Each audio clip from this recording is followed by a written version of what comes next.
Assalamualaikum warahmatullahi wabarakatuh. Anak-anak, hari ini kita akan belajar pendidikan batik. Kita akan belajar jenis-jenis batik. Jenis batik ada 3. 1. Batik tulis. 2. Batik cap. 3. Batik printing. Batik tulis.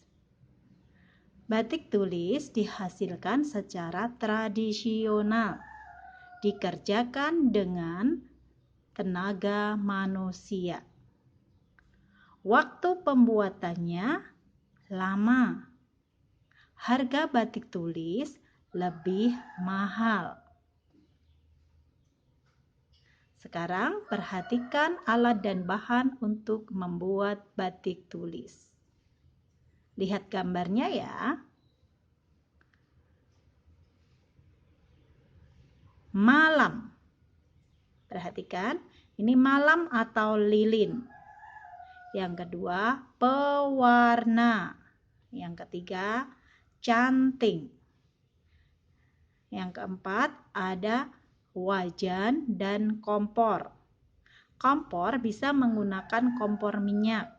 Pada zaman sekarang sering banyak yang menggunakan kompor listrik. Lalu bahan selanjutnya adalah kain. Ya, kain yang berwarna putih. Selanjutnya ada dingklik. Mari kita perhatikan keterangannya. Bahan yang digunakan untuk membuat batik tulis adalah kain. Kain yang digunakan bisa memakai kain mori, sutra, santung, dan belacu. Kain yang digunakan kain berwarna putih. Alat untuk membuat batik tulis selanjutnya adalah canting. Tadi sudah kita lihat ya gambar canting. Canting digunakan untuk menuliskan malam pada kain. Terbuat dari tembaga yang bersifat ringan, lentur, dan kuat. Selanjutnya, lilin atau malam. Lilin atau malam digunakan untuk membuat batik tulis. Lilin atau malam bisa mencair bila dipanaskan. Lilin atau malam ini terbuat dari sarang lebah. Bahan selanjutnya adalah pewarna. Batik tulis memakai pewarna alam yang diambil dari tumbuhan atau bahan lain.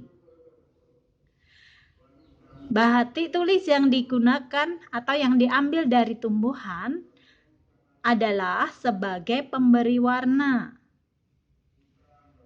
Pewarna yang diambil dari tumbuhan ini diambil dari akar, daun, dan buah. Contoh pewarna dari tumbuhan misalnya kunyit. Kunyit memberi warna kuning. Bahan lain ya, pewarna yang dari bahan lain sebagai penguat warna. Contohnya kapur, tetes tebu, lumpur. Lumpur memberi warna coklat. Alat yang digunakan untuk membuat batik tulis yang lain adalah wajan. Wajan digunakan untuk tempat mencairkan lilin atau malam. Lalu alat selanjutnya adalah kompor. Kompor digunakan untuk memanaskan ketika mencairkan lilin atau malam. Yang terakhir, dingklik. Pada saat membuat batik tulis, dingklik digunakan sebagai tempat duduk ya, tempat duduk saat membatik. Selanjutnya kita belajar jenis batik yang kedua, yaitu batik cap. Batik cap, proses pembuatannya lebih cepat. Batik cap harganya lebih murah. Alat dan bahan untuk membuat batik cap adalah yang pertama, canting cap. Canting cap terbuat dari tembaga berukir. Ukurannya lebih besar dari canting. Ini gambarnya ya, contoh canting cap. Ada terbuat dari tembaga, kemudian ada ukiran motif batik. Ini motif tumbuhan ya, gambar bunga-bunga, ini canting cap. Nah, gambar di sampingnya ini adalah contoh pemakaian canting cap. Proses pemakaiannya, jadi dipegang kemudian ditekankan pada kain ya. Tapi sebelumnya sudah dicelupkan pada malam atau lilin yang sudah dipanaskan, yang sudah cair. Begitu ya. Nah, ini keterangannya ya. Selanjutnya setelah canting cap, bahan yang digunakan adalah kain. Pada batik cap, kain yang digunakan berupa kain mori, santung, atau belacu.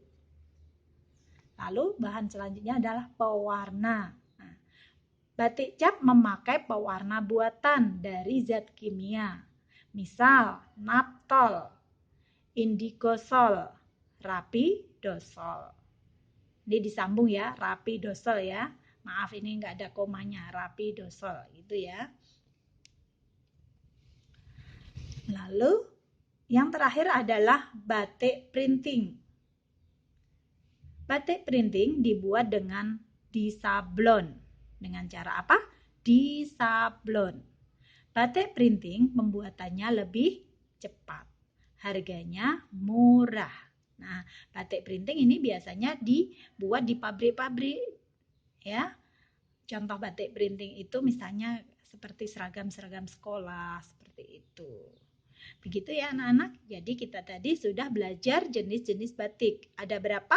Ada 3, yaitu 1, batik tulis, 2, batik cap, 3, batik printing. Begitu ya. Terima kasih. Selamat belajar. Assalamualaikum warahmatullahi wabarakatuh.